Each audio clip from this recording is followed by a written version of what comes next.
কোনো গর্ব করতে নেই যে আমি সব জানি। এই জন্য বলা হয়েছে ফাকুল লিমাই ইয়াদদাই ফালসাফাতান হাফাজতা শাইয়ান ওয়া গাবাত আনকাল আশিয়া। যদি কেউ তোমাকে বলে যে আমি অনেক কিছু জানি, তুমি তাকে বলো যে তুমি কিছুই জানো না।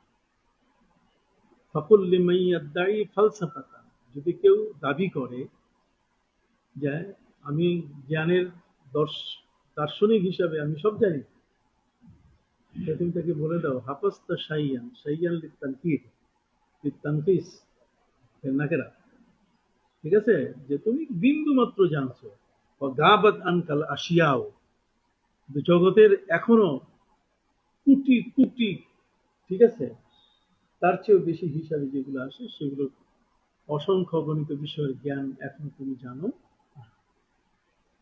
ঠিক আছে, এই জন্য বান্দার কাছে, মানুষের কাছে যে জ্ঞান আসে সেই জ্ঞানটা কখনো ব্যক্তির কাছ থেকে আসে, ব্যক্তির কাছ থেকে যে জ্ঞানটা আসে সেটা অনেক সময় তিনি যদি নির্ভরযোগ্য না হন তাহলে সঠিক তথ্য জ্ঞানটা পাওয়া যায় না। সঠিক তথ্য যে জ্ঞানটা সেটা কি পাওয়া যায় না। সেই সঠিক জ্ঞানটিকে পাওয়ার জন্য, প্রাপ্তির জন্য সেখানে মতাবাদ, মতামত, নির্ভরযোগ্য, গ্রহণযোগ্য ব্যক্তি হওয়া একান্ত কি। আর গ্রহণযোগ্য ব্যক্তি হতে গেলে তার পক্ষে সমর্থন থাকতে হবে, অর্থাৎ তাকে হাজার হাজার মানুষ তাকে মনে করে যে হ্যাঁ তিনি তার যে কথাগুলো বলেন সে কথাগুলোর মধ্যে কোনো মিথ্যা নাই। কিন্তু কেউ যদি তার কথার মধ্যে মিথ্যা বলে ফেলে আর যদি হাজার কোটি মানুষ তার সমালোচনা করে তাহলে সে মুনকার, সে হবে আমাদের সমাজের মধ্যে একজন মুনকার, অর্থাৎ অগ্রাহ্য ব্যক্তি। ঠিক আছে, আর সে যদি তার জ্ঞানের গভীরতা না থাকার কারণে কোনো কথা বলে ফেলে আর সে সাধারণ মশহুদ যে জ্ঞানটা পৃথিবীতে প্রচলিত আছে তার যদি বিপরীত হয় তাহলে সেটাতে সে কাজ্জাব হয়ে যাবে। কি হয়ে যাবে? কাজ্জাব। ঠিক আছে, তো একজন ব্যক্তি ঠিক এই ধরনের জ্ঞানের ক্ষেত্রে কাজ্জাব হয়ে যাওয়ার পরিমাপ কিন্তু এখনো আছে, কিন্তু আমরা সেগুলো দেই না। ঠিক আছে, তো জ্ঞান এমন একটি বিষয় যে জ্ঞানটার মধ্যে মালুমাতের একটা ব্যাপার আছে। যতক্ষণ পর্যন্ত একজন ব্যক্তি সেই জ্ঞানটাকে গভীরভাবে এটাকে মন্থন করবে না, যতক্ষণ পর্যন্ত এটার সালিস, এটার যে মৌলিক বিষয়টা সে উদ্ধার করতে পারবে না, তাহলে সে জ্ঞানের পাশে যেতে পারবে না। সে নদীর পাশে গেছে, সে বালুচরে কতগুলো বালু কেবলমাত্র নাড়াচাড়া করেছে, কিন্তু সাগরের গভীরে যে পড়ে থাকা জ্ঞান এটাকে সে নিতে পারবে না। ঠিক আছে, বহু দূর অতিক্রম করে বেলাভূমি, বেলে চর, ঠিক আছে, বালুমাখা চর অতিক্রম করে করে পানির কাছে যাওয়া, তার ভিতরে গিয়ে সেখানে মণিমুক্তা আহরণ করা, এগুলো অনেক কষ্ট এবং সাধ্যের ব্যাপার। ঠিক আছে, এই জন্য আল্লাহ তালার পক্ষ থেকে যে জ্ঞানগুলো দেওয়া হয়েছে সেই জ্ঞানগুলোর মধ্যে একটি হচ্ছে আতাই, একটা হচ্ছে কাসাবি। আতাই জ্ঞান যেটা, সেটা হচ্ছে আল্লাহ প্রদত্ত, সরাসরি আল্লাহ তার বান্দাকে দিয়ে দিয়ে থাকে। ঠিক আছে, তা আল্লাহ যখন বান্দাকে দিয়ে দেন তখন সেই জ্ঞানটা যেটা সে লাভ করতে পারে সেটা আল্লাহর পক্ষ থেকে আসার কারণে সেটা ওহী। কথা বুঝে গেছি, কিন্তু বান্দার কাছ থেকে যদি কোনো জ্ঞান আসে সেটা কখনো ওহী হবে না। কথা বুঝে গেছে, ওহী হচ্ছে আল কালাম ও মিনাল্লাহ। ঠিক আছে, আল কালামুল খাফি আলা নাবিয়্যি মিনাল আম্বিয়া, আল্লাহর পক্ষ থেকে সেটা আসতে হবে। ওহী এটা আসতে হবে কার পক্ষ থেকে? এবং ওহী আসার কারণে তিনি নবী, ওহী আসার কারণে তিনি রাসূল। ঠিক আছে, তা যেহেতু এটা কার পক্ষ থেকে আসে? আল্লাহর পক্ষ থেকে আসে, কাজে এখানে সন্দেহের কোনো অবকাশ নাই। আলিফ লাম মিম যালিকাল কিতাবু লা রাইবা ফীহ। আল্লাহর কিতাবে যেমন কোনো সন্দেহ নেই, আপনার আল্লাহর কোনো বাণী, তার কোনো বিষয়ে কোনো রকম সন্দেহ করা যাবে না, সন্দেহ মুক্ত। তাহলে আমরা আল্লাহর পক্ষ থেকে যে বাণীটা বান্দার কাছে আসে, যিনি এটা পান তিনি আল্লাহর কথাটাকে প্রচার করেন, এই জন্য তিনি নবী। তিনি প্রচার করছেন তার নিজের কথা না, ঠিক আছে? ওমা ইয়ান্তিকু আনিল হাওয়া ইন হুয়া ইল্লা ওয়াহয়ু ইউহা। তিনি যা প্রচার করছেন সে প্রচার করাটা তার নিজের কথা তিনি প্রচার করছেন না, সেই কথাটা কার? আল্লাহ। এই জন্য তিনি নয়। কথা বুঝে গেছে? কাজেই এই যে আমাদের হুজুর তোমাদের প্রিন্সিপাল সাহেব বললেন কালকে যে আম্মা ইয়াতাসাআলুনা আনিল নাবাইল আযীম, নাবা মানে ব্রেকিং নিউজ। এই যে শব্দগুলো, এগুলো কিন্তু বেমানান শব্দ। ঠিক আছে? আরবি ভাষাটা এমন একটি ভাষা, এই ভাষার সাহিত্য যদি জানা না যায়, এর বালাগাত এবং ফাসাহাত এটা যদি কারো আয়ত্ত না থাকে, তাহলে কিন্তু সে গুলাই ফেলবে। পৃথিবীর মধ্যে কোনো ভাষা এমন নাই যে ভাষাটা আরবির সমতুল্য হতে পারে। কথা বুঝে গেছে? আরবির কি সমতুল্য হতে পারে? একটা শব্দ ইংরেজিতে যদি তুমি বলো, তাহলে সেটা হয়তো তিনটা অর্থ হইতে পারে। কয়টা? একটা শব্দের অর্থ কয়টা? তিনটা। অথবা একটা জিনিসকেই ইংরেজিতে তিন ভাবে বলা যায়। কিন্তু আল্লাহ তাআলা যে ভাষায় কোরআন নাজিল করেছেন, বিলিসানিন আরাবিয়্যিম মুবিন, সে আরবি ভাষাটা, যে ভাষা তিনি ব্যবহার করেছেন পৃথিবীর মধ্যে সর্বশেষ ওহীর যে ভাষাটা, এই ওহীর ভাষাটা হলো এমন একটি ভাষা, যেই ভাষাটা হচ্ছে পৃথিবীর সমস্ত ভাষার সেরা ভাষা। আর এর মধ্যে যে শব্দগুলো চয়ন করা হয়েছে, যেমন আল কোরআনুল কারীমের মধ্যে যে শব্দগুলো চয়ন করা হয়েছে, সেটা হচ্ছে এমন যেই শব্দগুলোর সমকক্ষ শব্দ পৃথিবীতে আর অন্য কোনো ভাষায় ওইভাবে খুঁজে পাওয়া যাবে না। কথা কি বুঝে গেছে? যেহেতু এটা চুজ করছেন এই ভাষাটা, এই শব্দগুলো, এইগুলো আসছে কার পক্ষ থেকে? আল্লাহ। তোমরা নিজেই জানো যে ওহী বলা হয় যে ভাব এবং ভাষা দুইটাই আল্লাহর পক্ষ থেকে। ভাষাটাও আল্লাহ আর ভাবটাও কি আল্লাহ। কাজে আলহামদ যেটা, সেটা হচ্ছে এইটাও আল্লাহর পক্ষ থেকে। আলহামদ যেটা আমরা শুনতে পাচ্ছি, ঠিক আছে? আর এটার যে ভাবটা, এর ভিতরে কি ভাব আছে? তো আল্লাহর ভাব, এটা বান্দার পক্ষে ধরা, আল্লাহর কোন বিষয় বান্দার পক্ষে সেই জিনিসটাকে উদ্ধার করা, এটা অনেক অনেক জ্ঞানের প্রয়োজন। কথা বুঝে গেছে? সেখান থেকে বের করতে, ওহীর কোন অংশের, ওহীর কোন গভীরতা থেকে কোন জ্ঞানকে বের করে আনতে গেলে বিশাল বড় ধরনের মহারত তার মধ্যে থাকতে হবে। আমরা উদাহরণস্বরূপ বলতে পারি, তুচ্ছ করার অর্থে নয়। কিসের অর্থে? উদাহরণস্বরূপ আমরা তুচ্ছ করার অর্থে নয়। যেমন আয়াত নাযিল করা হয়েছে, কুলু ওয়াশরাবু হাত্তা ইয়াতাবায়্যানা লাকুমুল খাইতুল আবিয়াযু মিনাল খাইতিল আসওয়াদ। এ পর্যন্ত কোরআনের আয়াত নাযিল হয়েছে। সাহাবায়ে কেরাম রোজার ক্ষেত্রে তারা একটা ইন্টারভেল পেয়ে গেল। রোজা মাসটা তো পুরাই রোজার মাস, রাতটাও রোজা, দিনও রোজা। কথা বলতে কি, সুমু লিরুইয়াতি ওয়াফতিরু লিরুইয়াতি। চাঁদ দেখে রোজা শুরু, চাঁদ দেখে রোজা কি শেষ। আচ্ছা, পুরা মাসটাই রোজা। তো এটা তো আমাদের জন্য সওমে বেসাল, না খেয়ে পুরা মাসটা রোজা করা তো বড় কঠিন। যে কারণে অনেক কিছু খেয়ানত হয়েছে। এইভাবে রোজা রাখতে গিয়ে কি হয়েছে? খেয়ানত হয়েছে। সেই খেয়ানতটাকে আল্লাহ পাক রব্বুল আলামিন যাতে ইবাদতের ক্ষেত্রে কোনো খেয়ানত না হয়, ইবাদত যেন ইবাদতই থাকে, ইবাদত যেন খেয়ানতের পর্যায়ে না যায়, এই জন্য রাতের বেলায় আমাদেরকে খাবার জন্য স্ত্রী সম্ভব এগুলোকে আল্লাহ পাক রব্বুল আলামিন কি করছেন? হালাল করে দিয়েছেন। যেই জিনিসগুলো না হলে মানুষ চলে না, যে জিনিসগুলো মানুষের জীবনের সাথে সম্পৃক্ত, যেগুলো এড়াবার সুযোগ নাই, যেগুলোতে মানুষ যে কোনো মুহূর্তে তার চিন্তা ছাড়া সেখানে জড়িয়ে পড়ে। তো কাজেই সে জড়িয়ে পড়াতে সে যেন অপরাধী না হয়, এই জন্য আল্লাহ পাক রব্বুল আলামিন সুযোগ করে দিয়েছেন। ঠিক আছে? এবং বলে দিয়েছেন ওয়া আতিম্মুস সিয়ামা ইলাল লাইল, ওয়া আতিম্মুস সিয়ামা ইলাল লাইল, রোজা পালন করবে রাত আসা পর্যন্ত। কিন্তু রাত না, রাতের মধ্যে রোজা না, রাত কিন্তু রোজার অন্তর্ভুক্ত না। ইযা কুনতুম ইলাস সালাহ ফাগসিলু উজুহাকুম ওয়া আইদিয়াকুম ইলাল মারাফিক। ইলাল মারাফিক বলতে গেলে এই উজু করতে গেলে এই যে হাত, এটা যে তার সীমানা, কিন্তু এই সীমানার মধ্যে এখানে এই সীমানা পর্যন্ত আসলেই হবে না, এবং সীমানার পরে এসে এই এই পর্যন্ত উজু করে ধুয়ে ফেলতে হবে। কেন?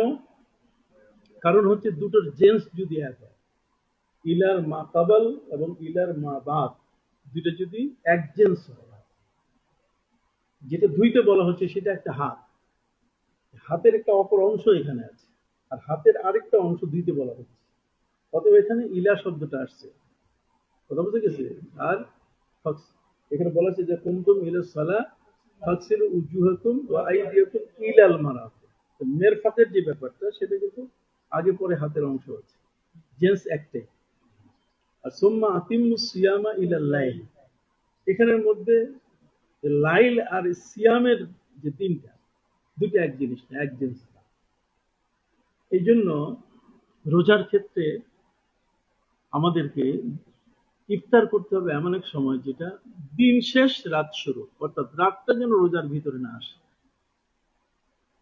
এটা নিয়ে অনেক ইফতার, যে কারণে কেউ কেউ 15 মিনিট আগে ইফতার করে ফেলে, যেহেতু রাতটা আবার কোনটা। এখন বর্তমান প্রযুক্তি বিজ্ঞানের যুগ, এটা সহজ হয়ে গেছে।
ইত্তেবাটা হলো এমনই, এবং এটিকেই আমরা কিন্তু প্রতিষ্ঠিত করতে চাচ্ছি আমাদের সমাজে। একজন ছাত্র তার উস্তাদের ইত্তেবা করবে, কথা বলছে, ইত্তেবা করবে, তার মানে তার নকশা কদম, হ্যাঁ, তার প্রত্যেকটা পদাঙ্ককে অনুসরণ করবে, এটাই হলো নিয়ম। তো সাহাবা ইকরাম তাদের নবী করিম সাল্লাল্লাহু আলাইহি ওয়াসাল্লাম রোজা রাখতে বললেন, বললেন যে তোমাদের জন্য একটা সুযোগ এসেছে, আর সেটা হচ্ছে তোমরা খাইতে থাকো, পান করতেই থাকো, যতক্ষণ পর্যন্ত কালো সুতার মধ্য থেকে সাদা সুতা বের না হয়।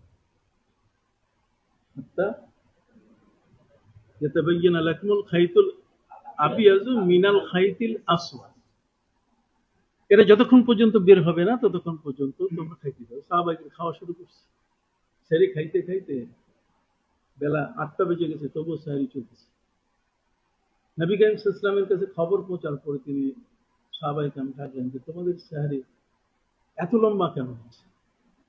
কথা বুঝে গেছে? সাহাবায়ে কেরাম বলছে, হুজুর আমরা তো কোরআনের আয়াতের আমল করতেছি। কোরআনের আয়াতের আমলটা হলো এই যে আমাদেরকে বলা হয়েছে যে কালো সুতার মধ্য থেকে সাদা সুতা যদি বের না হয় ততক্ষণ পর্যন্ত চলবে, এই জন্য বাজার থেকে আমরা কালো সুতা নিয়ে এসছি, তারপর কয়েকটা বালিশের নিচে রাখছি, কালো আর সাদা সুতা দুইটাকে মিক্স করে বালিশের ভিতরে রাখছি আমরা। এরপর আমরা অপেক্ষা করতেছি যে কখন কালো সুতার মধ্য থেকে সাদা সুতা বের হয়। কথা বুঝে গেছি?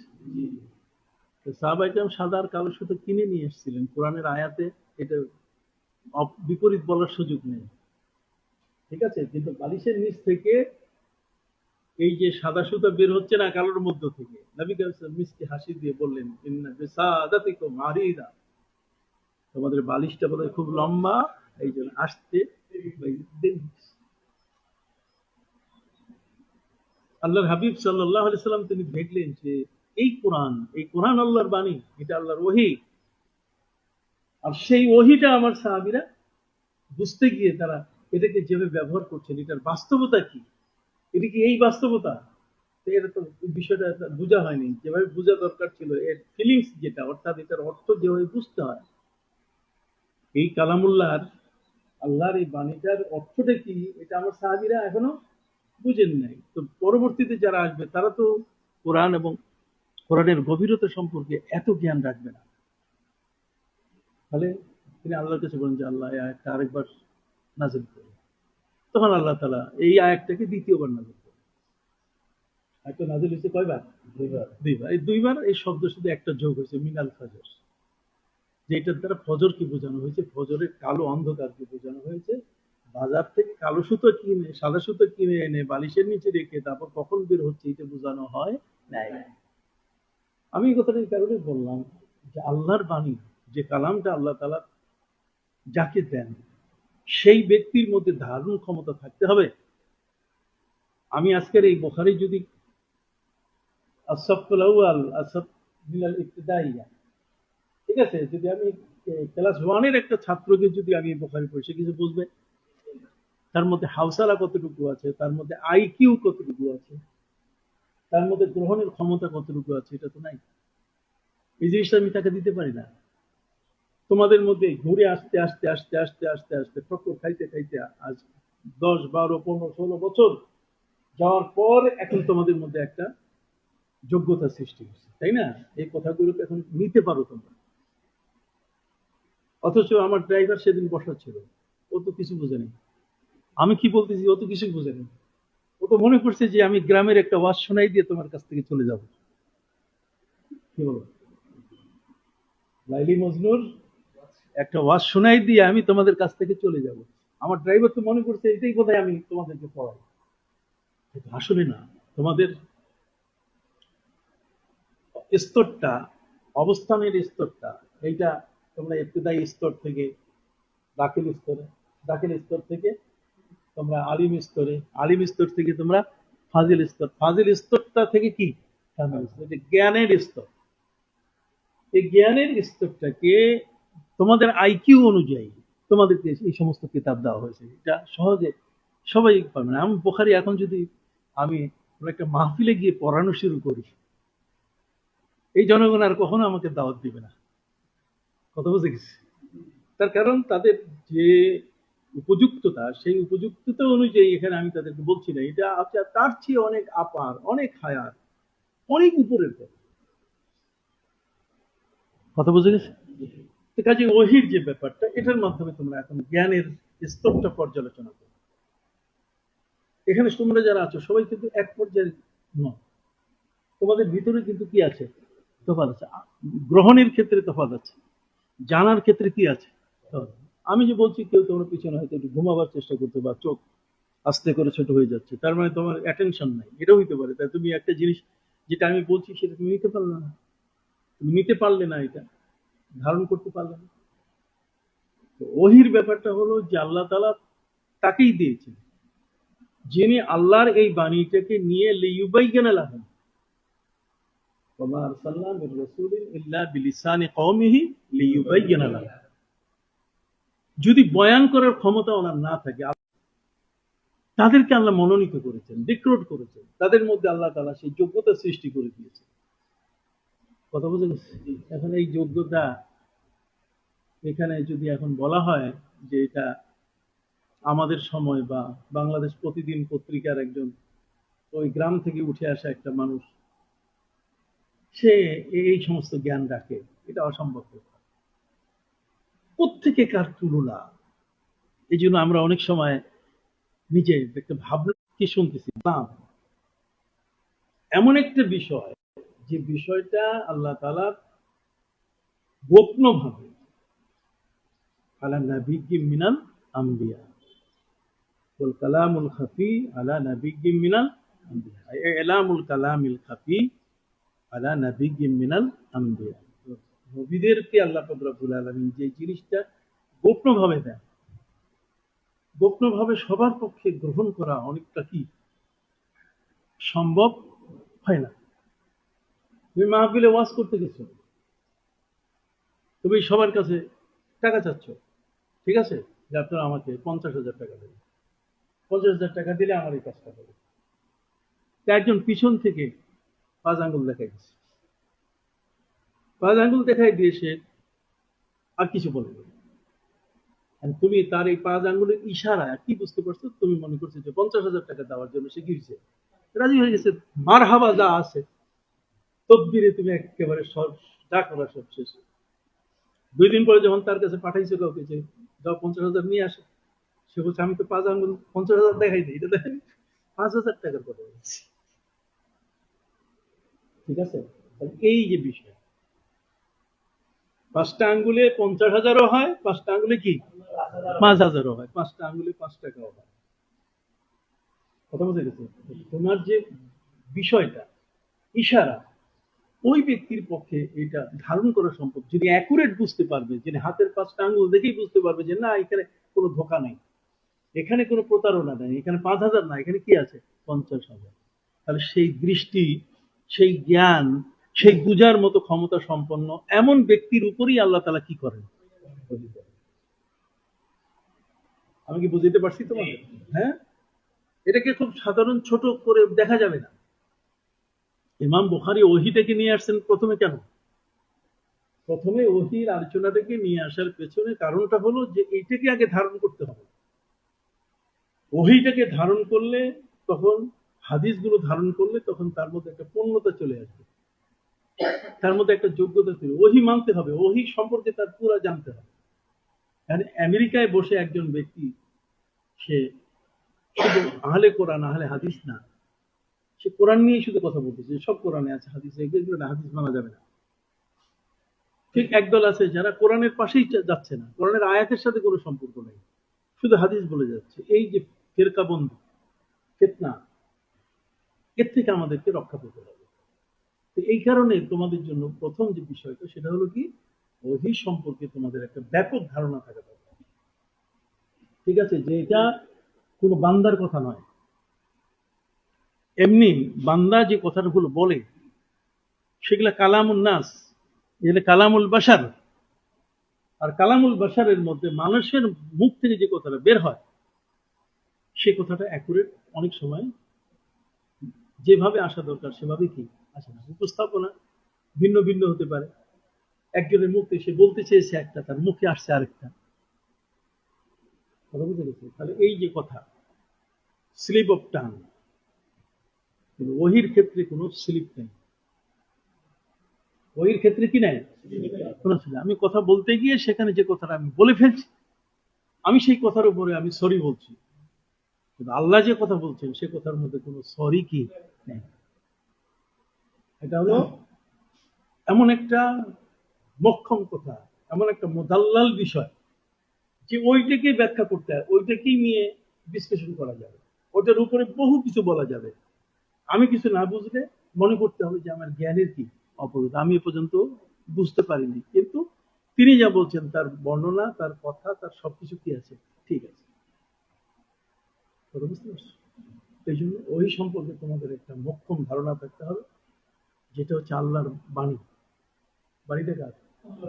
আর এই বাণীটা তিনি যাকে দিচ্ছেন, তিনি এই পৃথিবীর কোন সাধারণ সাংবাদিকের কাছে দিচ্ছেন না, তিনি দিচ্ছেন তার চুজ করা, তার নির্বাচিত, তার মনোনীত মুস্তাফা। ইস্তাফা, মুস্তাফা তার মানে তার পক্ষ থেকে কি করা, চয়নকৃত এমন একজন মহান ব্যক্তি যাকে দেওয়া হচ্ছে, তিনি এটার কখনো কোন রকম খেয়ানত করবেন না। এটার মধ্যে কোনো অসত্য অথবা এটার মধ্যে কোনো বিপরীতমুখী কোনো বিষয় বের হবে না। এই জন্য যত নবী পৃথিবীতে এসেছেন, কোন নবী নবুয়ত প্রচারের ক্ষেত্রে কখনো সরি বলেন না। হযরত নবী ইউনূস আলাইহিস সালাম, তিনি যে ওহীর বাণী তার কওমের কাছে পাঠিয়েছেন, কথা বুঝে গেছে, তার কওমের মানুষ তাকে মারার জন্য, যেই মাসের মধ্যে যদি আর গজব না আসে তাহলে তোমাকে শেষ করবে, উনি ওখান থেকে সরে গেছিলেন। উনি নদী পার হতে গিয়ে সেখানে মাছের পেটের শিকার হয়েছিলেন, তাই না? কিন্তু উনি তাদের কাছে পরাজয় বরণ করেন। উনি যা বলছেন আমি হক বলেছি, আমি কি বলেছি, হক বলেছি। ওয়াকুল জা আল হক ওয়া যাহাকাল বাতিল, আমি সত্য বলেছি, মিথ্যার অপনোদন ঘটবে, মিথ্যার পাশে আমি নাই। এই জন্য উনি চলে গেছিলেন। এখন প্রশ্নটা হলো, আল্লাহর পক্ষ থেকে তাকে যে মাছের পেটে বন্দি করা হলো, এটার পিছনে মূল কারণ হলো যে কতগুলো হাসানা আছে, যে হাসানাগুলো সবাই করতে পারে না। কতগুলো ভালো কাজ আছে যে ভালো কাজটা সবাই করতে পারে না। কথা বুঝতে পারছি? দেশের একজন প্রেসিডেন্ট, সে একটা ট্রেনে যাত্রী, কিন্তু কোনো কারণে একটা ট্রেনের স্টেশনে একটা দায়িত্ব পালন করতে গিয়ে কোনো কর্মচারী সঠিকভাবে দায়িত্ব পালন করে নাই। প্রেসিডেন্ট সাহেবের কাছে এটা অভিযোগ ওই স্টেশনে আসছে, তো প্রেসিডেন্ট সাহেব তাকে ডাকায় এনে এরপরে তাকে উপর্যুপরি থাপ্পড় মারা শুরু করলেন। সে দায়িত্ব পালন করে না, দায়িত্ব পালন করছে না, এ কারণে তাকে শাস্তি দেওয়া এটা অপরাধ নয়। কিন্তু প্রেসিডেন্ট সাহেবের পক্ষ থেকে এই কাজটা, এই হাসানাটা তার পক্ষ থেকে শোভা পায় না। এই কাজটা যার দ্বারা শোভা পায় তার দ্বারা করাইতে হবে। ঠিক আছে, ওখানে যে স্টেশন মাস্টার আছে অথবা তাকে ধরার মতো যে ব্যক্তি, তাদের কাছে বলে দেবে পানিশমেন্ট দাও। কিন্তু আমি যদি সব শুরু করি তাহলে সব শেষ। কথা বুঝে গেছি? তো এখানে হযরত নবী ইউনূস আলাইহিস সালামের চলে যাওয়াটা এটা ন্যায়সঙ্গত একটা বিষয়, যে উনি কওমের মানুষের অত্যাচারের ভয়ে তিনি আরেক জায়গায় চলে গেছেন। মানুষের অত্যাচার আক্রমণ তো বড় মারাত্মক। তোমরা তো এখন দেখো কি বলে, মানুষ মানুষের গায়ে পাথর মারে, মানুষ মানুষকে লাঠি দিয়ে পিটে তার হাত ভেঙে ফেলতেছে, রক্তাক্ত করতেছে। তো কাজে এই এমন যদি আশঙ্কা নবীদের যুগে যে ছিল না তা কিন্তু নয়। নবীদের যুগের ওই আশঙ্কাটা কোনো অংশে কোনো সময়কালে কম ছিল না। অতএব হযরত নবী ইউনূস আলাইহিস সালাম তিনি চলে গেলেন, তিনি আর এই গ্রামে থাকবেন না, এটা ন্যায়সঙ্গত একটা সিদ্ধান্ত ছিল। কিন্তু সেই সিদ্ধান্তটা আল্লাহ তাআলা পছন্দ করেননি। হাসানাতুল আবরার সাইয়্যাতুল মুকাররাবিন। ঠিক আছে, সব হাসানা সবার জন্য শোভা পায় না। ঠিক আছে, এটা যে যার যে স্তরে করা দরকার সে সে স্তরে করবে। এই জন্য আমি তোমাদেরকে যে বিষয়টা আজকে ব্যাখ্যা সহকারে বলতে চাচ্ছি সেটা হলো যে ওহী হচ্ছে, এটা হচ্ছে এমন একটা কালাম, এটা কিন্তু কালাম, আল কালামুল খাফি, নট কেতাবাত। এটা কিন্তু লেখা বলা হয়নি। এখানে যে ওহীর কথা বলা হচ্ছে সেখানে কিন্তু লেখার কথা বলা হয়। তাহলে ওহী আর কেতাবতের মধ্যে পার্থক্য কি তোমরা দেখবে। আমাদের প্রিয় নবী সাল্লাল্লাহু আলাইহি ওয়াসাল্লাম ছাড়া পৃথিবীতে যতগুলো কিতাব, যত নবীর উপরে ছোট বড় কিতাব আছে, সহিফা, আসমানি কিতাব আছে, এগুলো কিন্তু সব কিতাবের পর্যায়ে। এগুলো একটাও কিন্তু কালাম না, এগুলো কি কিতাব। কালামুল্লাহ এবং কিতাবুল্লাহর মধ্যে কি আছে পার্থক্য। যদিও কোরআনকে বলা হয়েছে আল মাকতুব ফিল মাসাহিফ, এটা সংরক্ষণের ক্ষেত্রে, কিন্তু মূলত এটা কালামুল্লাহ। কালামুল্লাহ এবং কিতাবুল্লাহর মধ্যে পার্থক্য হলো, কিতাবুল্লাহ হলো যেটি আল্লাহ তাআলা কোনো একটা লিখনির মাধ্যমে সেই যুগের সেই ভাষায় তার নবীর উপরে প্রেরণ করে। যেমন হযরত মুসা আলাইহিস সালামের কাছে তার কওম যখন চাইলো যে আপনি আমাকে একটা স্বতন্ত্র আসমানি কিতাব দেন, আমার কওম মানতেছে না, ওরা তো খালি শর্ত দেয়, লান নাসবিরা আলা তাআমিন ওয়াহিদ, একটা খাবার খাইতে চায় না, মানে উল্টা যা আছে। মাদ্রাসার মধ্যে এরকম যদি একজন ছাত্র থাকে তো পুরো মাদ্রাসা শেষ। যদি বনি ইসরাইল যদি একজন থাকে, কথা বলে না, বনি ইসরাইল একজন যদি ছাত্র থাকে তাহলে আর ওই মাদ্রাসা চালাবার সুযোগ না। এসে বলবে লান নাসবিরা আলা তাআমিন ওয়াহিদ, এই ডাইল প্রতিদিন খাবো না। ঠিক আছে, স্যার সেনা তো আমরা ডাইল খাইছি, সেখানে তরকারির চেয়ে ডাইলের সংখ্যা ছিল কি বেশি। ঠিক অনুরূপ ভাবে লান নুমিনা লাকা হাত্তা নারাল্লাহ জাহরা, ঈমান আনবো না যতক্ষণ পর্যন্ত আল্লাহরে না দেখা। এই যে সব লান লান দিয়ে নফিটা বড় স্ট্রং, লা নফি লাই নফি আর লান নফি দুইটা এক না। লান দিয়ে যেটা নফি করা হয় সেটার দুইটা অংশ থাকে, একটা হচ্ছে নফিয়ে তাকিদ আর একটা নফিয়ে তাবিদ। লান দিয়ে নফিয়ে তাকিদ, তার মানে খুব শক্তভাবে বলা হচ্ছে মানবো না। আরেকটা হচ্ছে নফিয়ে তাবিদ, তাবিদ শব্দের অর্থ কখনোই কি মানব না। যেমন হযরত নবী মুসা আলাইহিস সালাম কাছে আল্লাহ তাআলা কাছে যখন তিনি আবেদন করলেন, রব্বে আরিনি আনজুরু ইলাইক, আমি আপনাকে দেখব, তখন তিনি বলেছিলেন লান তারানি। এখানে লান আছে, শব্দটা কি আছে? লান। কথা বুঝো কিনা? এখানে কি আছে? লান। লান তারানি, তার মানে তুমি আমাকে দেখতেই পারবে না, এটা প্রথম অর্থ।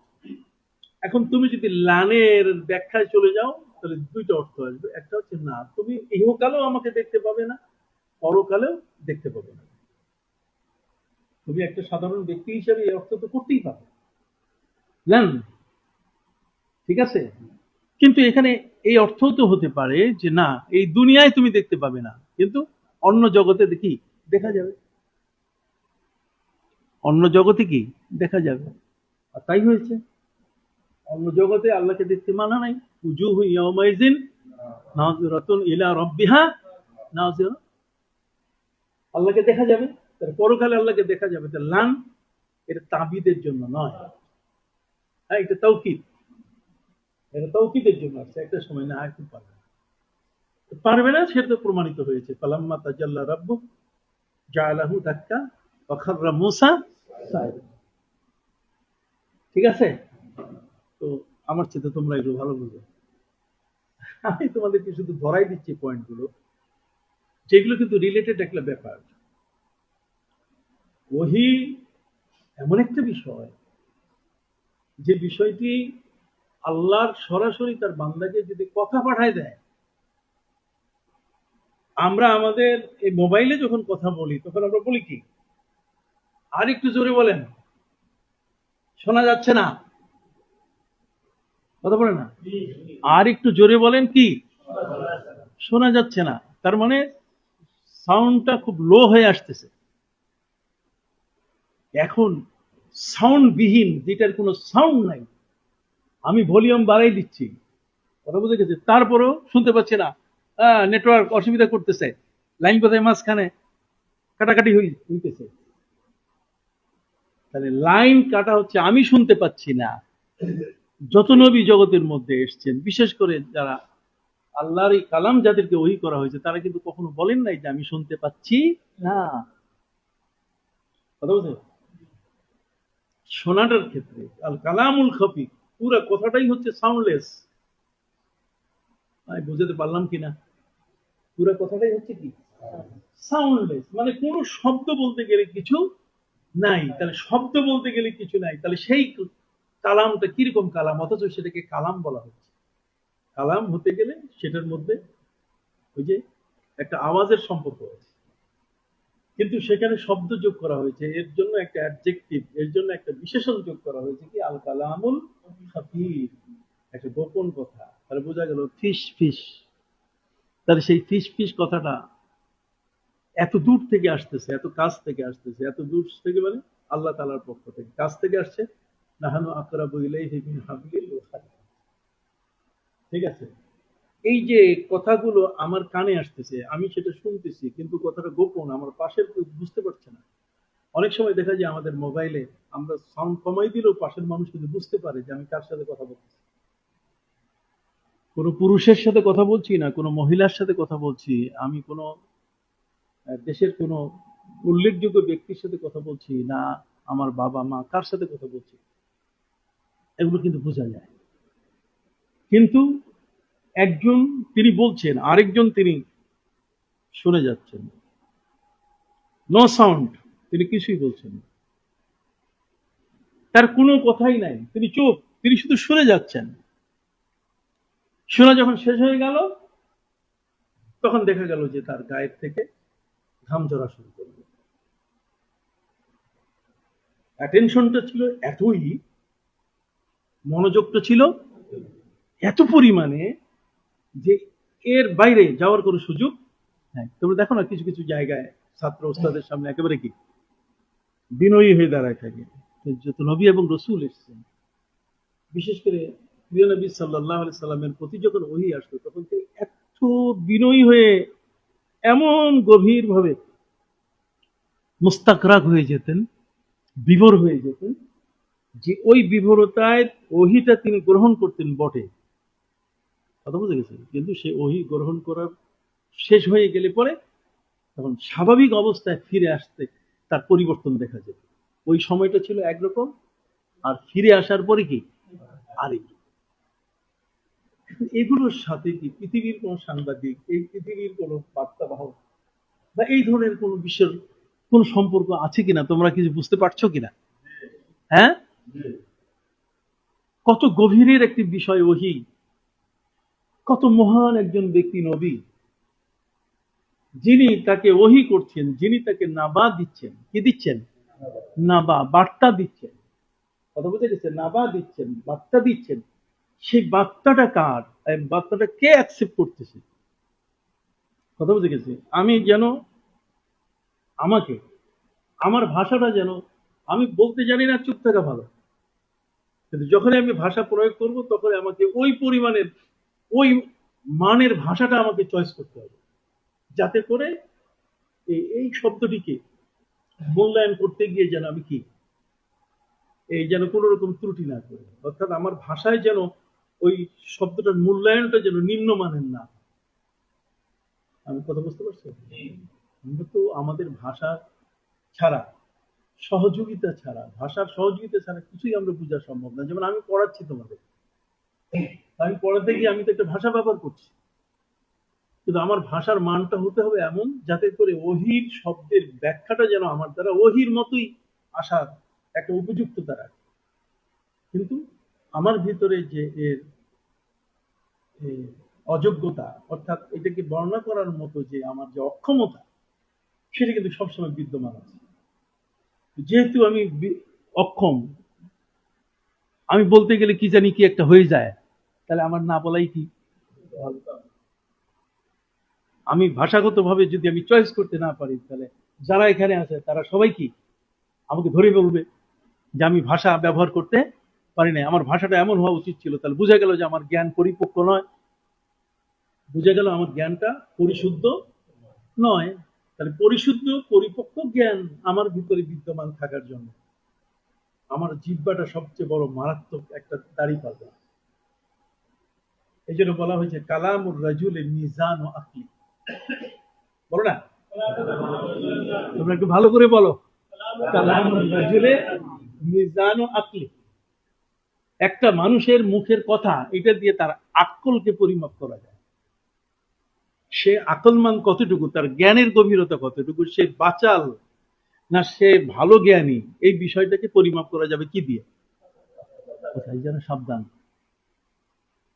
ঠিক আছে, আমি যে কথাটা বলবো সে কথাটা হইতে হবে এমন যে কথাটার মধ্যে আমাদের নিজেদের উপরে বিপদ চলে আসতে পারে।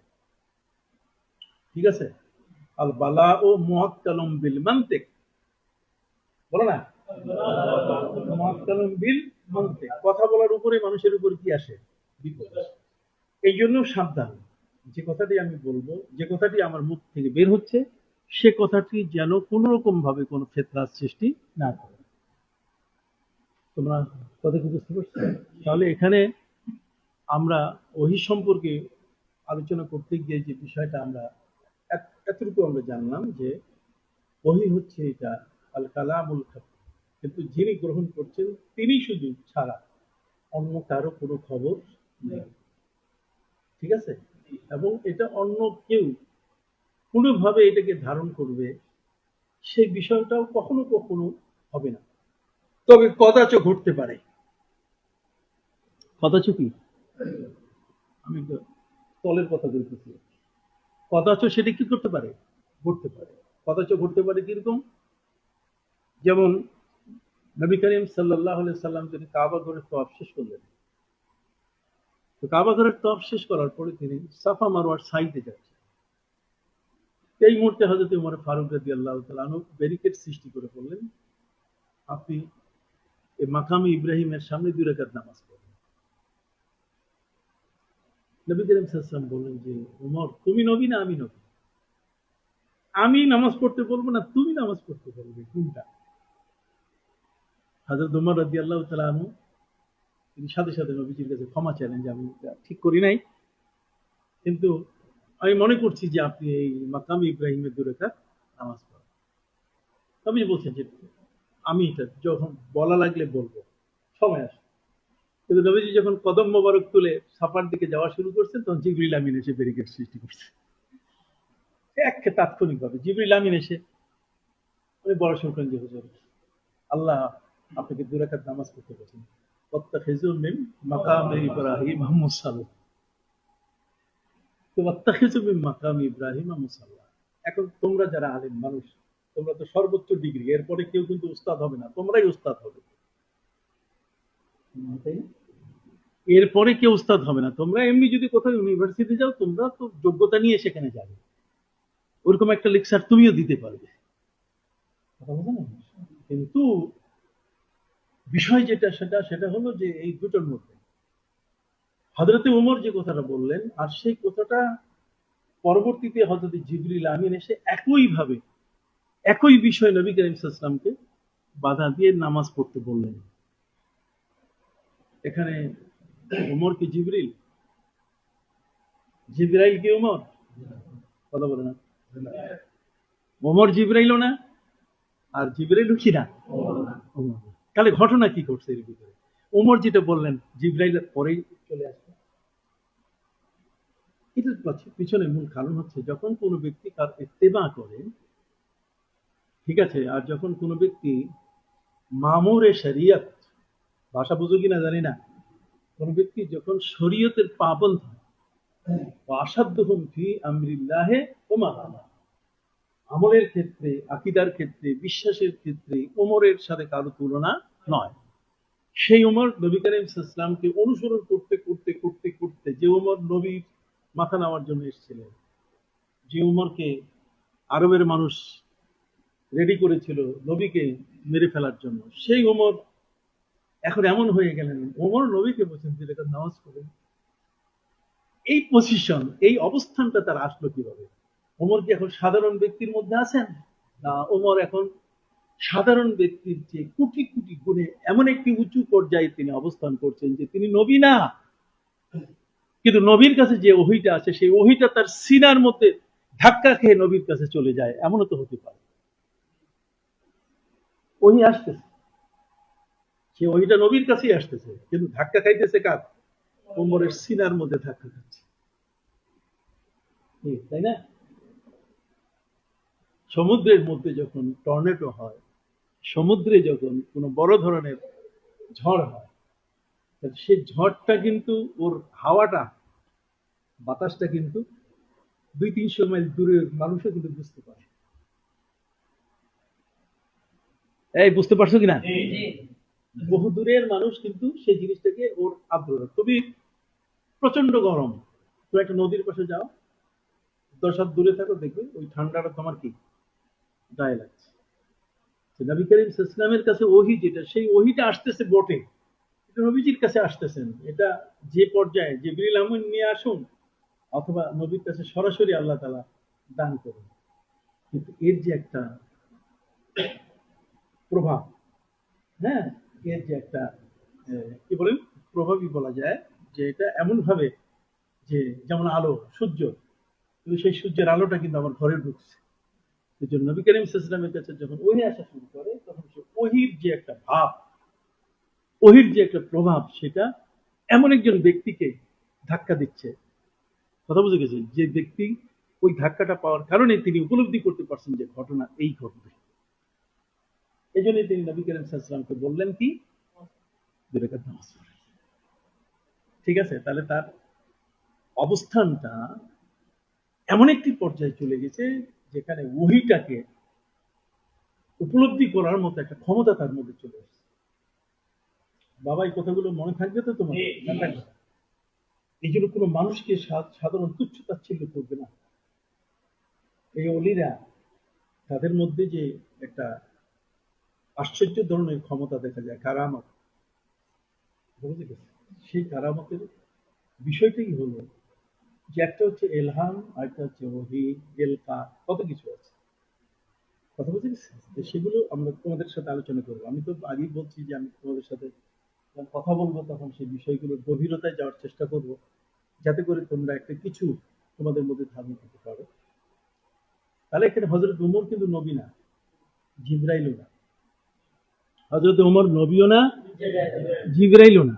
হযরত ওমর হলেন নবীর কি সাহাবী, কিন্তু তার অবস্থানটা ছিল এমন যে তার আমলিয়াতের পর্যায়ে তার আকীদা এবং বিশ্বাসটা ছিল এত মানে ওভার কনফিডেন্ট, শুধু সেলফ কনফিডেন্ট তা কিন্তু না। সেলফ কনফিডেন্সের অর্থ হলো আমি বিশ্বাসী, আর ওভার কনফিডেন্স তার মানে এতে কোনো সন্দেহ নাই, একেবারে এত বেশি বিশ্বাস। এই বিশ্বাসটাকে উনি লালন করতেন। নবী সাল্লাল্লাহু আলাইহি ওয়াসাল্লাম যে একজন হক নবী, তিনি যে সত্য নবী, তার কাছে যে ওহী আসে এটার মধ্যে যে কোনো ভেজাল নাই, এটা যে নির্ভেজাল, এই সবটাকে লালন করতে করতে করতে করতে এমন একটা পর্যায়ে চলে গেছেন যে লোহার লোহার কালো রং আর কালো নাই, আগুনের সাথে মিশে যাওয়ার কারণে কি হয়ে গেছে, লাল হয়ে গেছে। কথা বুঝে গেছে? আগুনের সাথে মিশার কারণে কি হয়ে গেছে, লাল গেছে। লাল হওয়াটা এটা লোহার স্বভাব নয়।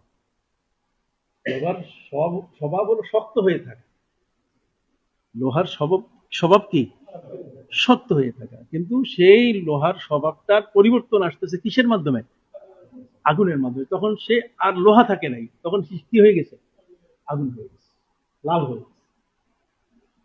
তোমার কি কথা বুঝো? এই জন্য কখনো কখনো কোনো ব্যক্তি এমন আছে যে তার জীবনের কিছু পর্যায়ে সে আমল আখলাক তারবিয়াত তার নিজের ভিতরে প্রতিষ্ঠিত করার কারণে তার চিন্তাধারা, তার ভাব, তার এই ধরনের অনুসরণের চিন্তাধারা তাকে এমন একটা পর্যায়ে নিয়ে যায়, নিয়ে গেলে পরে তখন ওই মানুষটা তখন আর সাধারণ লেভেলে থাকে না, তখন তার হাত আল্লাহর হাত হয়ে যায়, তখন তখন তার জবান কার জবান হয়, আল্লাহর জবান হয়ে যায়। ঠিক তাই না? তখন তার পা কার পা হয়ে যায়, আল্লাহর পা হয়ে যায়। বুঝো না বুঝো না? এখনো একটা পর্যায়ে গেলে তো আল্লাহর হাত হওয়া মানে কম না। তখন তো ইয়াদাহুল্লাতি, হ্যাঁ, এই যে তাখুজু যেটাতে সে ধরে ধারণ করে। তো এই জন্য আল্লাহ পাক রব্বুল আলামিনের দরবারে কোন একজন ব্যক্তির মর্যাদার অবস্থান, এই মর্যাদার অবস্থানটা এটা কখনো কখনো আমলের ক্ষেত্রে একটা মানুষের মধ্যে চলে আসে। কথা বুঝছে? এই জন্য হযরত ওমরের অবস্থাটা কিন্তু এমন হয়েছিল, এবং সেই অবস্থাটা প্রায় 21টা জায়গায়, কত, তারিখুল খোলাফার মধ্যে 21টা জায়গায়, আমি বিবরণ দিতে গেলে তোমাদের ওহির আলোচনা পিছিয়ে পড়বে। তাহলে আমরা ওহি সম্পর্কে জানলাম কি, যে ওহি হলো এটা একটা কালাম। তবে মনে রাখতে হবে কিতাবত লেখা আর কালাম কথা দুইটা এক জিনিস নয়। লেখা আর কথা কি এক। লেখাতে আসে একরা, আর মানে কথাতে আসে একরা, আর লেখাতে আসে কি কলম। এই জন্য সূরা ইকরাও আছে, আবার সূরা কলম আছে। সূরা ইকরাও আছে, সূরা কি কলম আছে। ইকরার মধ্যে সেখানে কিন্তু বলে দেওয়া হয়েছে ইকরা ও আকরামুল, আছে না, ইকরা ও রব্বুকাল আকরামুল্লাযী আল্লামা বিল কালাম আল্লামাল ইনসানা মা লাম ইয়ালাম। এই জন্য কলম মারাত্মক, কলম গোয়া কে মান শাহে জাহানা। কলম বলছে পৃথিবীর বাদশা তো আমি, আমি না লিখলে রায় হয় না, আমি না লিখলে কিতাব তৈরি হয় না। ঠিক আছে? আমাকে না হলে কেউ জ্ঞানটাকে পিজরার মধ্যে বন্দী করতে পারে না। কেন? আল ইলমু সাইদুন ওয়াল কিতাবাতু লাহু কাইদুন। ইলম হচ্ছে একটা চিড়িয়া পাখি, আর এটাকে বন্দী করতে হয় কি দিয়া, লেখা দিয়া, কলম দিয়ে। এই জন্য তোমাদের কাছে কি আছে, কলম আছে। সুবহানাল্লাহ। হ্যাঁ? কোরআনের বাস্তবতা এত চমৎকার, এগুলো সব মনে রাখবে।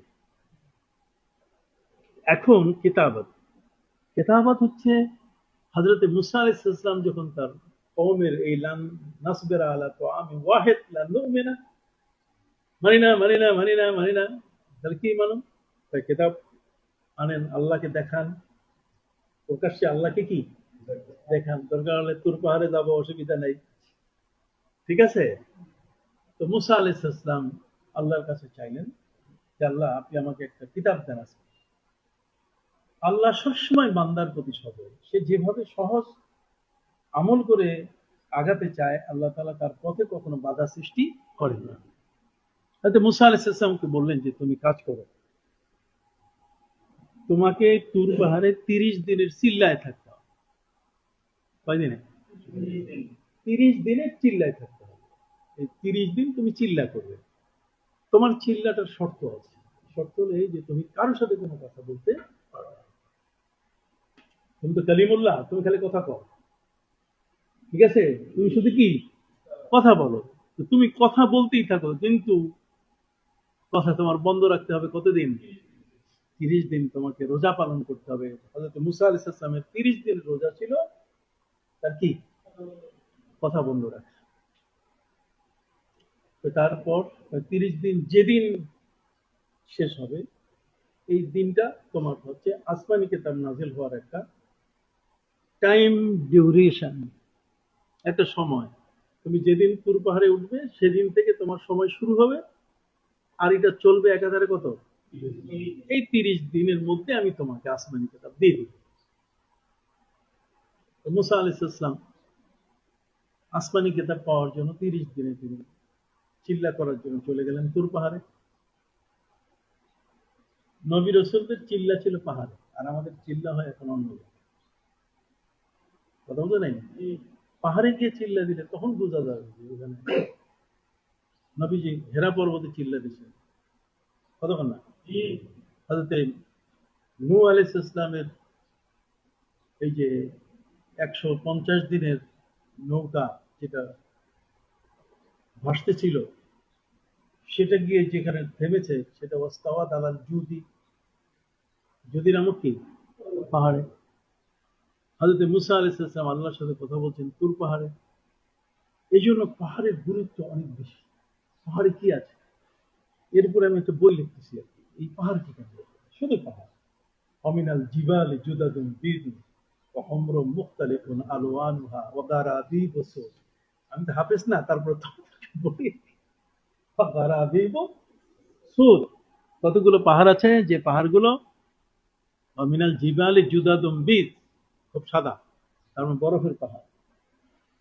আও হুমরুম মুখতালিফুন আলওয়ানুহা, অথবা এই যে এই বর্ণের হুমরুন মানে লাল, অরেঞ্জ কালারের, হুমরুন মুখতালিফুন আলওয়ানুহা। আর কিছু কিছু পাহাড় আছে বা গারাবি বসুদ, গারাব গোরাবের বহু বচন, গোরাব মানে কাউয়া, কাক, কালো। আর সুদ, সুদ হচ্ছে সাউদা, কালো, মানে নিকশ কালো। এর বাংলা কি? নিকশ কালো। মিনাল জিবালি জুদাদুম বিদু ওয়া হুমরুম মুখতালিফুন আলওয়ানুহা ওয়া গারাবিব সুদ। ঠিক আছে তো? আচ্ছা, পাহাড়, পাহাড়, পাহাড়ের মধ্যে মুরাকাবা, মুশাহাদা, এর মধ্যে কি রহস্য লুকায়িত আছে?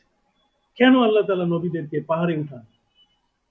কেন ওহীর আগমনটা পাহাড়ে হয়? ঠিক আছে, পাহাড়টা, পাহাড়গুলো কি এমনি সৃষ্টিগতভাবে পাহাড়ের তো আওতাদা ওয়াল জিবাল আওতাদা এটা বলা আছে, রাওয়াসিয়া এটা বলা আছে, ঠিক আছে না? রাওয়াসিয়া এটা কি বলা আছে? সামনে আল্লাহ বলছেন ফানেমাল মাহিদুন, কি চমৎকার করে তিনি সেটাকে সাজিয়েছেন, প্রশস্ত করেছেন, পাহাড় দিয়ে এটা ওঠানামাটা বন্ধ করে দিয়েছেন। এই জন্য হযরত মুসা আলাইহিস সালাম 30 দিনের তিনি সবক নিয়ে, চিল্লার সবক নিয়ে, রোজা সাথে নিয়ে তিনি চিল্লাকাশি শুরু করলেন, অর্থাৎ অবস্থান শুরু করলেন তুর পাহাড়ে। আল্লাহ তাআলা বলছেন যে এর মধ্যে আমি দিয়ে দিব। আল্লাহর ওয়াদা তো সত্য কিনা? হ্যাঁ, আল্লাহর ওয়াদা সত্য। আল্লাহ কি সত্য বলেন?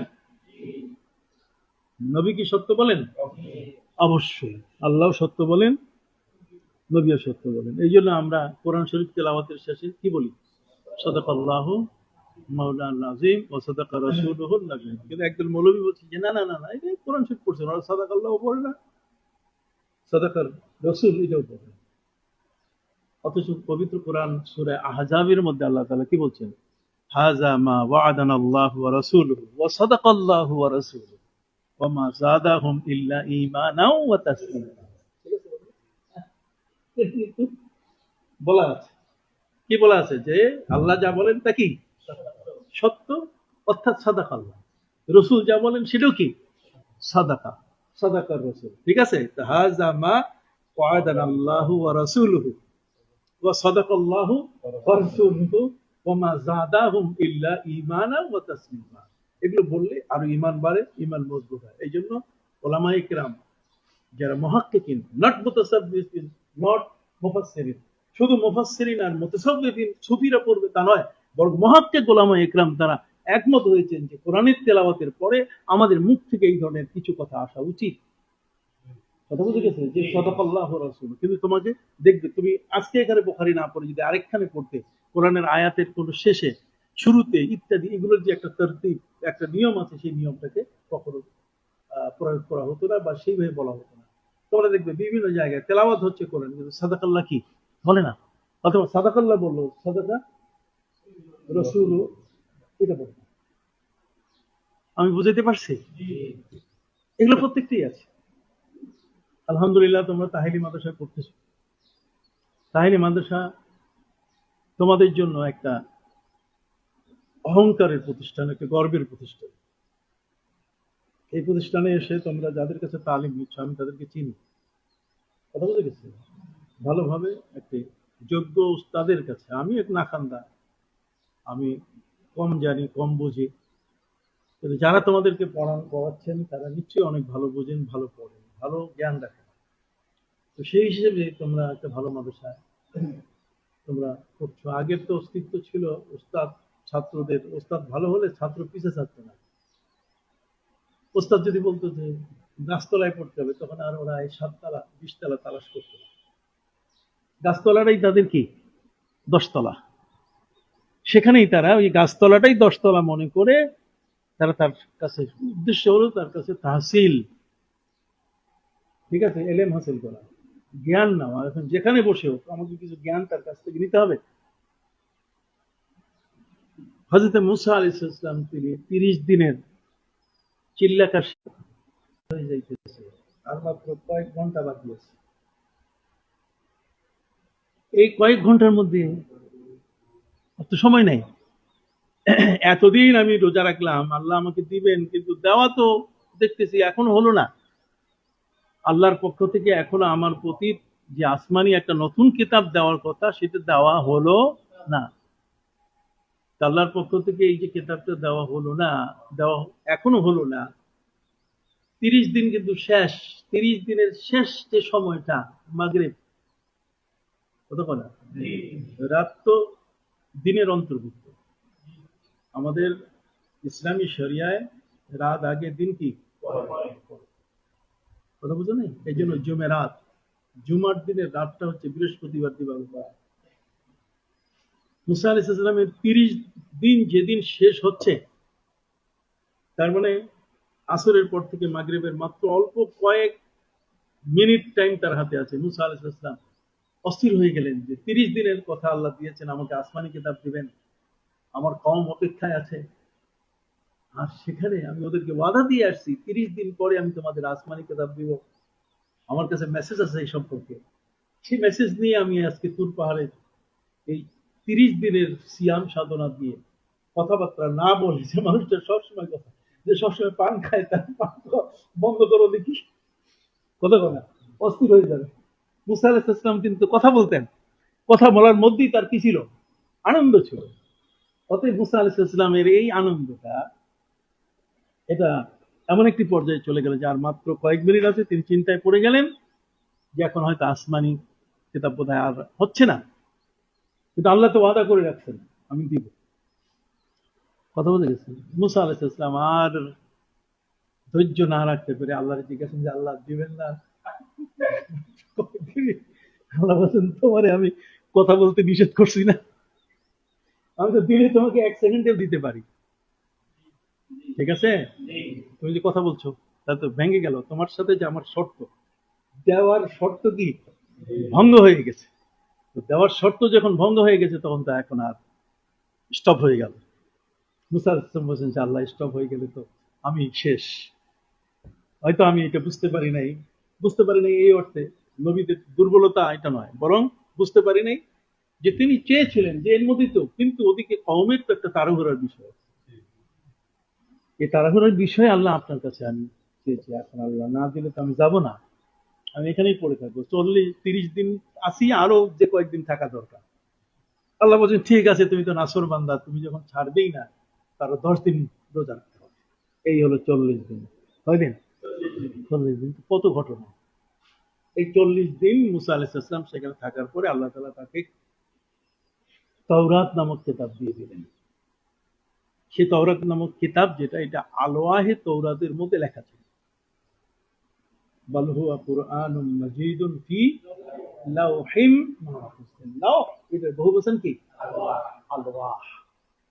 যে আলওয়াহ যেটা, আলওয়াহ শব্দের অর্থ হচ্ছে তক্তা। এই যে তোমরা যে বেঞ্চগুলোতে আছে যে তক্তা, কাঠের তক্তা, এরকম ভাবে আল্লাহ তাআলা মুসা নবীকে লিখিত ভাবে আলওয়াহে তৌরাত দিয়ে দিলেন। এটা হলো কেতাব। কেতাব হচ্ছে আল্লাহর পক্ষ থেকে সরাসরি লেখা জিনিস চলে আসে। ঠিক আছে? এই যে ওহী আমি বলছি সেটা কিন্তু ওটাও ওহী বটে, কিন্তু সেই ওহী হচ্ছে আল মাকতুব, কিন্তু এটা কালাম না। ওটা কি না? কালাম না। ওটা হচ্ছে আল মাকতুব। ঠিক আছে? আল মাকতুব ফিল আলওয়াহ, লহের মধ্যে লেখা। মুসা আলাইহিস সালামকে আল্লাহ তাআলা দিয়ে দিলেন। মুসা আলাইহিস সালাম মহাখুশি। 10 দিন শেষ, 10 দিন বেশি লাগছে তাতে কি হয়েছে? পাইলাম তো। কিন্তু ওদিকে ঘটনা ঘটে গেছে। সামিরি নামে একজন দুষ্ট দুরাচার, সে প্রচার করছে যে মুসা পালাই গেছে, উনি আর আসবেন না, 30 দিনের মাথায় আসার কথা ছিল, অতএব তোমরা এখন গোবৎস পূজা করো। এই যে গরুর পূজা শুরু হয়ে গেল, ইতিহাস বুঝো নাই? মুসা আলাইহিস সালাম দেরি করে ফেরার কারণে তার ভাই হযরত হারুন আলাইহিস সালাম তার দাড়ি ধরছিলেন যে লেট করলা কেন? ঠিক আছে?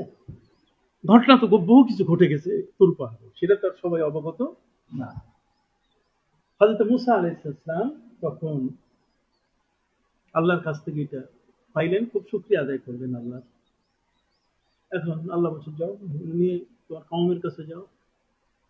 যখনই তিনি সেটা ধরে উপরে কাঁধে নেওয়ার জন্য চেষ্টা করলেন, কিন্তু উঠাইতে পারতেছেন না, এত ওজন। উঠাতে গিয়ে মুসা আলাইহিস সালামের কোমরে রক ছিঁড়ে যাওয়ার পালা। মুসা আলাইহিস সালাম চিন্তায় পড়ে গেলেন, 30 দিনের জায়গায় কয়দিন? 40। আর যা দিলেন ওইটা যদি আমি উঠাইতেই না পারি তাহলে কাঁধে নিব কেমনে? কাঁধে নেওয়ার জন্য যেটা উঠাবার শক্তি নাই, সেটা কাঁধে নেওয়া যাবে না। এটা তো কম ওজন না, আমার তো সব শক্তি শেষ। তিনি আল্লাহকে বলছেন, আল্লাহ দিলেন তো দিলেন, এমন জিনিস দিলেন যেটা এখন আমি উঠাইতেই পারতেছি না। আল্লাহ বলেন সাহায্য নাও,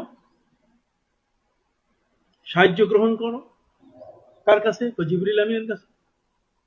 উনি জিবরিলকে ডাকলেন, জিবরিল ভাই আসো, এটা আমার কান দিয়ে উঠাই দাও। জিবরিল আমিন আসলেন। আসার পরে জিবরিল আমিন ওটা উঠাইতে গিয়ে তারও কোমরের রক ছিঁড়ে যাওয়ার পালা। বিকট চিৎকার দিলেন, যেটা উঠানো সম্ভব না, এত বড় ভাই। আল্লাহ তাআলা বলেন, আল্লাহ জিবরাইল যেটা উঠাইতে পারে না, ওটা আপনি আমার উঠাইতে কইছেন, এটা কেমনে কি হবে? আল্লাহ বলেন জিবরাইলকে বলো তার 70,000 ফেরেশতা তার পাইক পেয়াদা আছে। পাইক পেয়াদা বুঝাও? আরে আড্ডালি বলো বা সহযোগী বলো, বা আমাদের দেশে দিয়ে বলে না, কে বলে বাড়িতে যে কাজ করে, আর কর্মচারী। ফেরেশতারা নিশ্চয়ই কর্মচারী নন, কিন্তু তারা জিবরাইলের কথার অনুসরণ করে। 70,000 ফেরেশতা দিয়ে জিবরাইল বলছে আসো একসাথে হেইও, সুন্দরবনের কাঠ, ঠিক আছে, এটা নৌকায় উঠাইতে হবে। বড় বড় মোটকা নিয়ে যায় না বাওয়ালি, যারা বাওয়ালি বোঝে না, বাওয়ালি চেনো না? চেনার তো কথা। 70,000 ফেরেশতা একসাথে হেইও করে যখন উঠানো শুরু করছে, নড়ে না, সবারই কোমরে রক ছিঁড়ে যাওয়ার পালা। তখন হযরত মুসা আলাইহিস সালাম আল্লাহর কাছে বলেন যে আল্লাহ, জিবরাইল পারলেন না, জিবরাইলের 70,000 ফেরেশতা তার সাথী সঙ্গী কেউ পারলেন না, এইটা আপনি আমার উঠাই দিতে বলছেন, এটা আমার কম কিভাবে নিব, আর কিভাবে ওরা এটা আমল করবে, কিভাবে পড়বে? তখন আল্লাহ তাআলা তাকে বলে দিলেন, মুসা আমি এখন বলছি এটা তুমি নিজে নিজে উঠাইতে পারবে, জিবরাইল লাগবে না। আমি তোমাকে একটা জিনিস বুঝাবার জন্য বলছি যে কালামুল মুলুকে মুলুকুল কালাম। কি বলো? কালামুল মুলুকে মুলুকুল কালাম। রাষ্ট্রের প্রধান যখন একটা কথা বলবে, সেই কথাটা কিন্তু সারা দেশের কথা হয়ে যায়। রাষ্ট্রের প্রধান যদি বলে যে এটা আমি লিখে দিলাম এই অংশ, তাহলে এটা হবে যে গোটা দেশের মানুষ ওটা দিয়ে দিচ্ছে। কথা বুঝে গেছে? কালামুর রাজুলে, হ্যাঁ মানে কালামুল মুলুকে মুলুকুল কালাম। কথা বুঝে গেছে? কাজী একজন ব্যক্তি, মহান আল্লাহ যে কথাটা বলেন, মালিক যে কথাটা বলেন, আল্লাহর যে কথাটা, এটা হচ্ছে সারা জগতের সমস্ত কথা। অতএব সেই কথাটা একটা সাধারণ কথা নয়। এটা ওই পেপার পত্রিকায় কোনো সাংবাদিক লিখে ছাপাই দিছে ওই কথা না। এটা হচ্ছে আল্লাহর কথা। আল্লাহর কথা এত ওয়েটফুল, এটা তুমি যেমন উঠাইতে পারো নাই, তোমার জিবরাইলও উঠাইতে পারে না, তোমার জিবরাইলের সাথে আর 70,000 ফেরেশতাও উঠাইতে পারে না। এটা এত ওয়েটফুল। আমি একটু উদাহরণ দিব তোমাকে। হ্যাঁ, উদাহরণ দিব। সৌদি আরবের বাদশাহ বাংলাদেশের প্রেসিডেন্টের কাছে একটা চিঠি লিখতেছে। কারণ সেই চিঠিটাকে একটা অর্ডিনারি বক্সে, একটা ডাক অফিসে ওই চিঠিটা ফেলাই দিবে, যে ওইটা পিয়ন কান্দে করে করে করে এরোপ্লেন পর্যন্ত নিয়ে আসবে, প্লেন থেকে আবার বিমানবন্দরে আসবে, আসার পরে আবার কান্দে করে করে ওই ব্যাগের মধ্যে নিয়ে আবার হেড পোস্ট অফিসে আসবে, ওখান থেকে আবার যাবে প্রেসিডেন্টের কাছে, এরকম না। সৌদি আরবের বাদশা চিঠি পাঠাচ্ছে আরেকটা দেশের প্রেসিডেন্টের কাছে, তখন সে নিশ্চয়ই একটা আলাদা স্পেশাল ব্যবস্থা করবে। সে আলাদা একটা প্লেন দিবে, ওই একটা চিঠি, একটা কাগজের চিঠি, কিন্তু তার লেখা হচ্ছে সোনালী হরফে, তার কলমটাও আলাদা, তার প্যাডও আলাদা, সে বহন করে যারা আসতেছে তাদের পোশাকও আলাদা। কথা বলতে গেছে, যারা এইটা নিয়ে আসতেছে তারাও মানে এত বেশি হাই কমান্ড সিকিউরিটি, যাতে এইটা বাদশার এই চিঠিটা যেন কোনো মতেই হাত ছাড়া, বেহাত যেন না হয়, অন্য কারো হাতে যেন না যায়। তাহলে ফুল সিকিউরিটি মেনটেন করে সৌদি আরবের বাদশার চিঠিটা এখানে স্পেশাল প্লেনে, স্পেশাল ফোর্স, স্পেশাল স্কাউট দিয়ে আনা হয়। যেমন আল্লাহর বাণীটা কোন নবীর কাছে আসলে এটাকে সাধারণত একটু করে ফেলাই দিলেন, নিয়ে নিলেন, সেটারও তো একটা প্রসেস আছে, আছে কিনা? আল্লাহ তাআলা হযরতে মুসা আলাইহিস সালামকে বুঝাই দিলেন, মুসা এই যে তুমি উঠাইতে পারলো না, এর আমি তোমাকে বুঝাইছি যে এটার ওয়েটফুল জিনিসটা, রাস্তার পথের জিনিসটা। কথা বুঝে গেছে? এটা মাহফিলের স্টেজে নাযিল হয় না। কথা বলো না, এটা একটা সাধারণ জিনিস না। তোমাকে বুঝতে হবে যে এটা কিন্তু ওয়েটফুল। এটা কার পক্ষ থেকে আসছে? মালিকের পক্ষ থেকে, মুলুকের পক্ষ থেকে আসছে। কালামুল মুলুক, কালামুল মুলুক, মহান আল্লাহ রাজাদিরাজ, তার বাণী এটা। এই বাণীটা সাধারণ না, খালি উঠাই নিলে আর চলে গেলা।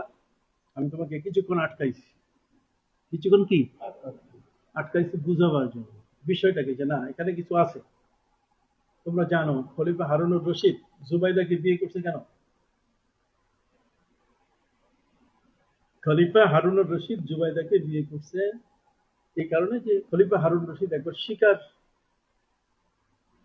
ধরার জন্য শিকারী হিসেবে তিনি এক জঙ্গলে গেলেন। তো যাবার পরে বর্তমান সময়কার রাস্তা পথে কত সুন্দর জুসের দোকান থাকে, পানির, আমাদের এখন বর্তমান তো মাম অমুক তমুক পানি পাওয়া যায়, তখন তো সেই ব্যবস্থা ছিল না। ফলে খলিফা হারুন রশিদ খুব পিপাসিত হয়ে পড়লেন, কিন্তু পাশের কিছু নেই। তবে দেখা যায় একটা আঙ্গুর বাগান, এই আঙ্গুর বাগানে মানুষ বাস করে। তার মালির কাছে যাই, উনি যদি একটু জুস খাওয়াই দেয় আঙ্গুরের, তাহলে জাহাপনা, তার সে পিপাসিত অবস্থা থেকে মুক্তি পাবে, পিপাসা মিটবে। নিয়ে গেছে। নিয়ে যাওয়ার পরে এখন উজির নাদির যা আছে সব মালিক ডেকে বলছে যে তোমার কপাল খুলে গেছে, আজকে খলিফা হারুন রশিদ তোমার বাগানে। সে তো বলছে যে আমার এই কৃতজ্ঞতা দেখাবার আর কোনো ভাষা নেই, বলার কোনো ভাষা নেই, আমি কি করতে পারি। তো বলছে যে ইয়ে করো, একটু আঙ্গুরের জুস টুস করে দাও, উনি খুব পিপাসিত। আলহামদুলিল্লাহ, এটা তো বড় ভালো কথা যে উনি আমার আজকে মেহমানদারি গ্রহণ করবেন। তো যাই নিজের স্ত্রীকে বলছে যে যাও, খুব সুন্দর করে খলিফা হারুন রশিদের জন্য একটা বড় গ্লাসে করে তুমি আঙ্গুরের রস বের করে দিয়ে দাও। আঙ্গুরের রস বের করে দেওয়া হলো গ্লাস ভর্তি, আর এটা খলিফা হারুন রশিদের সামনে দেওয়া হলো। কিন্তু খলিফা হারুন রশিদ যেভাবে তাকে পিপাসা ধরছে, ওই পিপাসা অবস্থায় এটা গ্লাসের জুস খাইতে গিয়ে উনি খাইতে পারতেছেন না।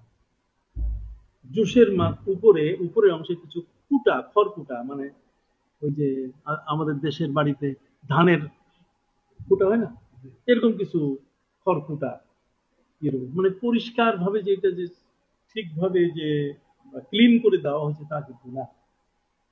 যে কারণে পিপাসা থাকলে অনেক সময় পানিতে কিছু যদি ময়লাও থাকে তাহলে কি করি আমরা, না পাওয়া গেলে ফু দিয়ে সরাই দিয়ে তারপরে এইভাবেই সরাই দিয়ে দিয়ে তার বেশ সময় নিয়ে এই জুসটা খাইতে হচ্ছে। পাশের যারা বুঝেন না যে তারা রেগে ফায়ার,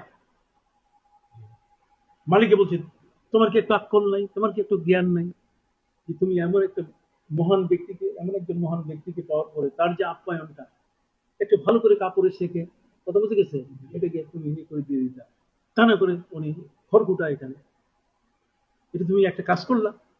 আসলে আসলে যারা সাথে থাকে ওরা তো গরম বেশি। মালিক বিষয়টাতে খুব লজ্জিত হলো, সে বলছে একটু থামেন, আমি বাসার ভিতরে যাই, যাইয়া নিজের ভোট দিয়েছে যে তোমার শেষ, আজ তোমাকে আর রাখবো না, তার কারণ তুমি দেশের রাষ্ট্রপ্রধান, আমার ঘরে আজকে মেহমান, আর তার আঙ্গুরের এক গ্লাস জুস তুমি পরিষ্কার করে দিতে পারো নাই, তার খড়কুটা আর আমার কোথাও ইজ্জত আছে, তোমার আজকে শেষ। স্ত্রী স্বামীর অবস্থা দেখে মনে করছে যে আজকে আসলেই সে কিছু না কিছু একটা ঘটাবে। তখন সে তাকে বলছে স্বামী আসলে বিষয়টা আমার ছিল না, তোমার মেয়ে যে জুবাইদা ওকে বলছিলাম, ও আঙ্গুর গ্লাসে রেডি করে উঠছে। এখন তো স্ত্রী থেকে চলে গেল ঘটনা কোথায়, মেয়ের কাছে। মেয়ের কাছে যাওয়ার পরে সেই মেয়ে তার কাছে যাওয়ার পরে তুমি এটা করছো কেন, তুমি আমার এই দেশের যে রাষ্ট্রপ্রধান তার একটু ছোট্ট আঙ্গুরের এক পেয়ালা এই জুসটাকে তুমি এত বড় বাধাগ্রস্ত করছো, তুমি কি একটু পরিষ্কার করে দিতে পারো নাই?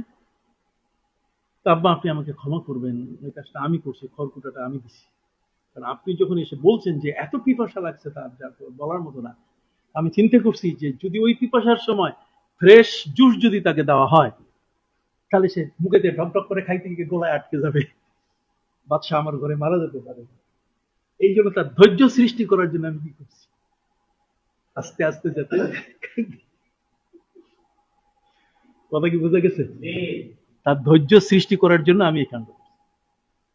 যাই বলছে বাচ্চা নামদার, ঘটনা তো আমার স্ত্রী করে নাই, এটা করছে আমার। তখনই খলিফা হারুন রশিদ দেখলেন যে এরকম একটা মগজি মেয়ে আমার জীবনে স্ত্রী হিসেবে কি,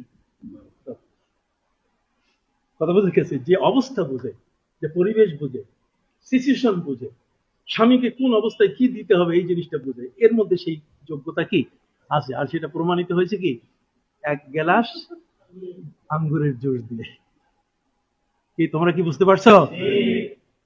তাহলে ধৈর্য একটা বিষয়, ধৈর্যের সাথে আল্লাহ তাআলা বললেন মুসা তোমার সাথে যে এই যে আচরণ গুলো হলো, যে তুমি সেই তৌরাতের ফলকগুলো, আলোয় তৌরাত গুলো উঠাতে পারছো না, তোমার মধ্যে কিন্তু আমি একটা ধৈর্য সৃষ্টি করে দিয়েছি, যে দেখি তুমি এটা পারতেছো কি না। আস্তে আস্তে আস্তে আস্তে এই কয়েকটা পর্যায়ে নেওয়ার পরে আমি তোমাকে বিষয়টা বুঝাতে চেয়েছি যে আল্লাহর বাণী এটা পৃথিবীর সকল সৃষ্টির উপরে শ্রেষ্ঠ বাণী, কথা না।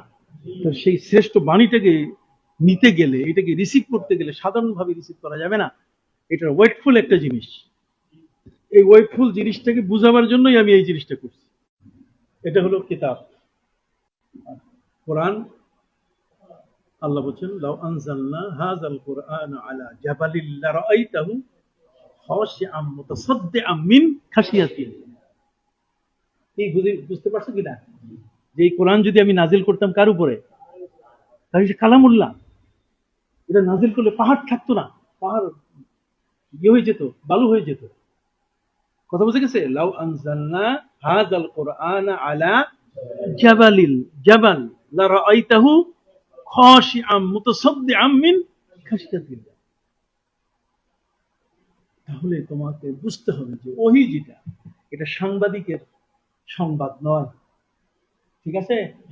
ওহী হচ্ছে আল্লাহর পক্ষ থেকে এমন একটা বাণী যেটা খফি, যিনি পাচ্ছেন, যাকে দেওয়া হচ্ছে, তার মধ্যে সেই উপযুক্ততা এত বেশি পরিমাণে যে ওই বাণীটার ওয়েট নেওয়ার মতো ক্ষমতা তার মধ্যে কি আছে। বাবা তোমার কি ওহী সম্পর্কে বুঝতেছো? হ্যাঁ, এই ওহী এই শব্দটাই কোরআনে, এটা ওহী শব্দটা মক্কি 7টা সূরার মধ্যে আসছে। ওহী শব্দ, ওহী শব্দটা আসছে মক্কি কয়টা সূরা? 7টা। কথা কি বুঝতে পারছো? আর ফেলে মাজি আর ফেলে মোজারে, যেমন وأوحى ربك إلى النحل أن اتخذي من الجبال بيوتا أوحى وأوحينا إلى أم موسى। এই ধরনের ফেলে মাজি ফেলে মোজারে, এর থেকে এই ওহী শব্দটা পবিত্র কোরআনের মধ্যে এসছে 70 বার। কয়বার আসছে? সিগার সুরতে আসছে কত? 70 বার। আর ওয়াহি এই সোলাসি মাজদার এই সুরতে আসছে কয়বার? 7 বার। তবে 7 বার যেটা আসছে সেটা মক্কি সূরায় 7টা। আর মাজি আর মোজারের সূরার মধ্যে 64টা সূরার মধ্যে আসছে মাজি মোজারের সূরা, মানে মক্কি। আর 6টা সূরার মধ্যে আসছে মাজি আর মোজারের হিসাবে। কথা বুঝে গেছে? 6টা সূরায় মাজি এবং মোজারের হিসাবে এই ওহী শব্দটা এসছে। এটা মাদানী। এটা কি কথা বুঝো? এই ওহীর নানা প্রকার আছে, এটা নিয়ে আগামীকাল কথা বলি। হ্যাঁ, হ্যাঁ, এই বুঝো কি বুঝো না? বুঝতে হবে।